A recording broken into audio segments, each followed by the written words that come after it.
I had been reading a lot of horror stories ever since the cold breath incident. I read that if you want to summon a Jinn, you should dissolve some salt in hot water and pour it into the bathroom without saying Bismillah. I hesitated to try it, but curiosity got the better of me. I wanted to see if it would actually work. The night I decided to try my luck with the Jinn happened to be the same night my mother and siblings traveled with my father, who was going on a business trip. I decided to take advantage of their absence to perform the experiment.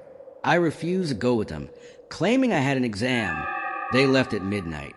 My mother asked, "Do you want to go stay with your relatives tonight with the maid?" I said no, since it was late and they were probably asleep. "I would go tomorrow." She replied, "All right, it's your choice." After my family left, I went to my sister's room to sleep and started thinking about performing the ritual. I went to the kitchen, dissolved some salt in hot water, and then poured it into the bathroom without saying anything. To my surprise, nothing happened. I became very angry and thought to myself, how stupid I am. I shouldn't have read about this experiment. I could have gone on the trip with my family and enjoyed myself. I cursed the Jinn under my breath and went to sleep, leaving the light on because I was still afraid after my last experience. After watching a bit of TV, I fell asleep without realizing it. Suddenly, I woke up at 2 a.m. I was shocked because the TV had turned off.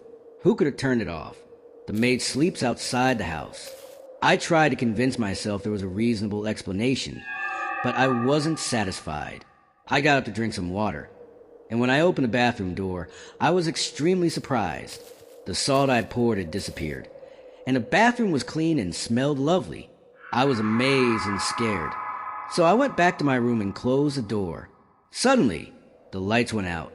I froze in place, terrified, and decided to leave the room and sleep in my parents' room. On my way there, I heard noises coming from the kitchen, breaking sounds, spoons falling. I went to the bathroom to grab a mop to hit whoever was in the kitchen.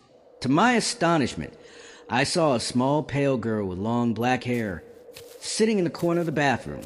She said to me, "You have beautiful eyes, so I will take them." Suddenly, the girl started chasing me, trying to take my eyes. She grabbed me and threw white dust on me. I fell to the ground and couldn't move. She crawled over my body until she reached my face, and then she pulled out a scalpel.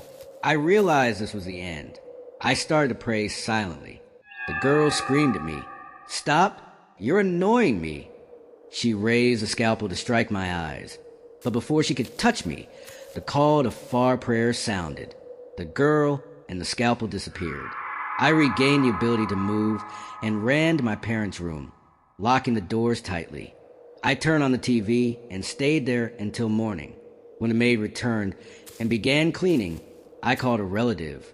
They came and took me and the maid to spend the night at their house until my family returned from the trip.